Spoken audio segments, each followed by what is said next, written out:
따라서 반복할 때마다 삼성은 라인업을 개선해왔으며 삼성의 폴더블이 완벽하지는 않지만 특히 폴더블에서 삼성의 소프트웨어가 경쟁업체가 제공하는 것보다 훨씬 앞서 있기 때문에 여전히 구입할 수 있는 최고의 폴더블입니다.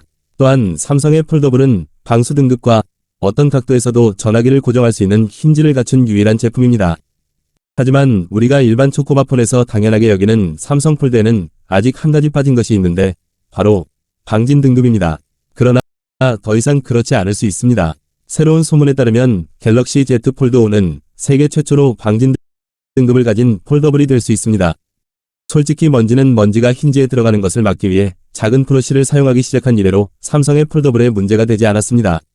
하지만 그럼에도 불구하고 삼성의 폴더블은 공식적으로 방진 기능이 없습니다.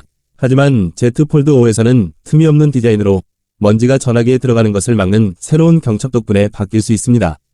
따라서 이것이 사실이라면 Z 플립 5는 IP67 방수 등급을 갖게 될 것입니다.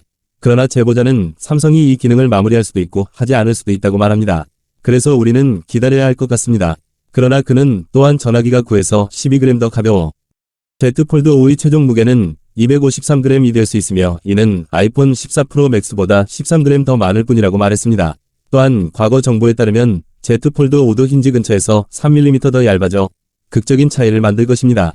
이제 우리는 또한 Z 폴드 5의 카메라에 대한 업데이트된 정보를 얻었으며 여기서는 상황이 좋지 않습니다. 몇 주 전에 삼성이 S22 울트라에서 사용한 것과 동일한 108MP HM1 센서를 Z 폴드 5에 사용하는 것을 고려하고 있다는 보고서가 있었습니다. 그것은 일어나지 않을 것입니다. 아이스 유니버스는 Z 폴드와 대부분 동일하게 유지될 것이라고 주장합니다. 사실 50MP 기본 카메라, 12MP 초광각 카메라, 3배 광학 줌이 있는 10MP 망원 카메라, 자동 초점 기능이 있는 12MP 셀카 카메라인 S23 플러스에 있는 것과 동일할 것입니다. 삼성이 108MP와 같은 더 큰 카메라 센서를 사용하지 않은 이유는 무게와 공간 제약 때문입니다. 현재 그들의 주요 목표는 일반 소비자에게 어필할 수 있도록 가능한 한가벼운 전화기를 만드는 것인데 이는 다시 S펜 슬롯을 포함하지 않은 것과 같은 이유입니다. 솔직히 카메라가 유일한 이유입니다. 저는 아직 폴더블에 완전히 뛰어들지 않았습니다.